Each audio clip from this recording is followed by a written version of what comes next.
নম ওম শিৱায় নম ওম শিৱায়। মোৰ শ্ৰদ্ধাৰ অসমবাসী ৰাইজ, মই বিশেষ কেইটামান কথা ক'ম আৰু কথাখিনি শুনিব। আৰু বিশেষ কেইদিনমান মই ভিডিঅ' বনোৱা নাছিলোঁ, কিবা এটা মনৰ দুখত বনোৱা নাছিলোঁ।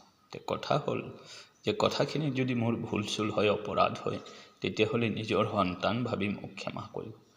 ক'ব বিচাৰিছোঁ যে এই যে আজি আমাৰ যিটো শিৱসাগৰৰ যিটো ঘটনা হ'ল, আজি ভগৱানে কৰিলে, আজি গোটেই এই বানপীড়িত ৰাইজৰ কিমান কষ্ট আমিতো মোবাইলতে চাই আছোঁ।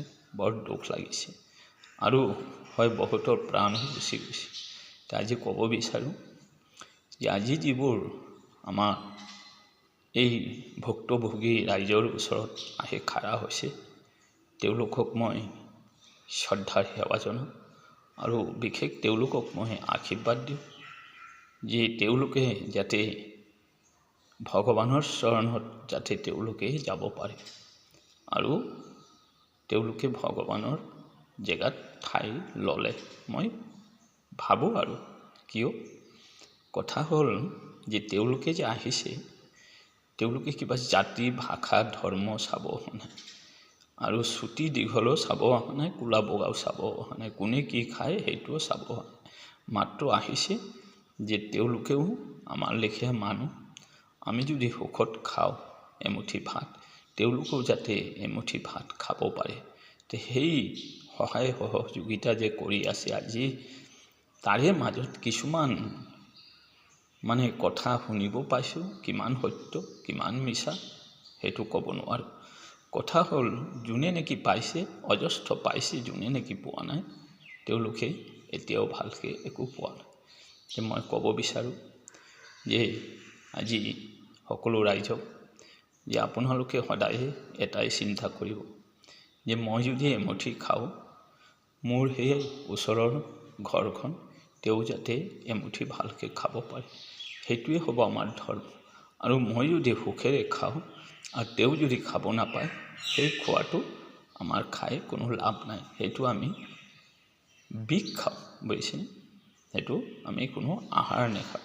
কিয় এজন ব্যক্তি সুখত, এজন ব্যক্তি দুখত।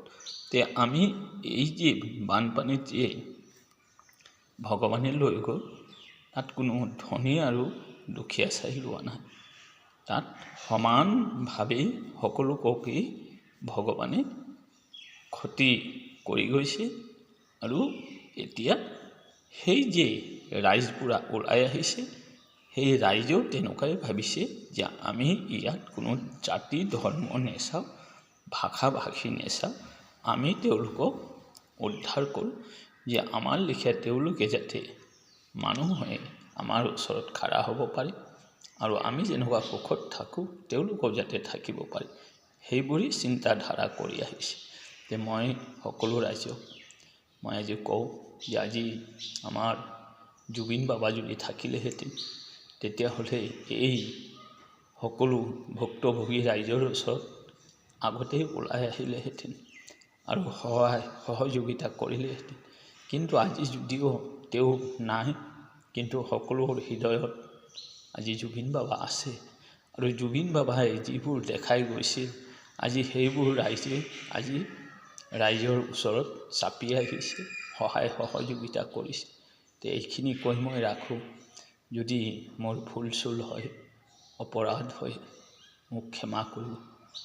আৰু এটা বিশেষ কথা যে চাব পালোঁ, এজন বৃদ্ধ মাই আৰু মাৰ বহুত বয়স, সেই মাক যেতিয়া দিব গৈছিল, তেতিয়া মায়ে এটা কথা ইমান ভাল ক'লে যে মোৰ নেলাগে, মোৰ আছে আৰু মোতকৈও দুখীয়া আছে, তেওঁলোকক দিওঁ।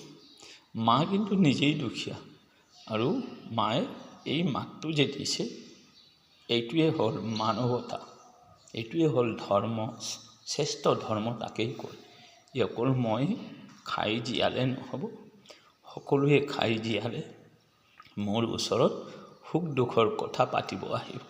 আৰু ময়ে যদি অকল খাই থাকোঁ আৰু তেওঁ যদি দুখত পৰে, তেতিয়াহ'লে মোৰ ওচৰতো নাহিব নহয়।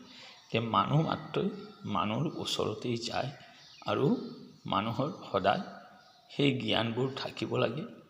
আৰু এইখিনি কৈ মই ৰাখিলোঁ। যদি মোৰ ভুল চুল হয়, অপৰাধ হয়, মোক নিজৰ সন্তান ভাবি মোক ক্ষমা কৰি দিব। ওম শিৱায়, ওম শিৱায়, ওম শিৱায়, ওম শান্তি।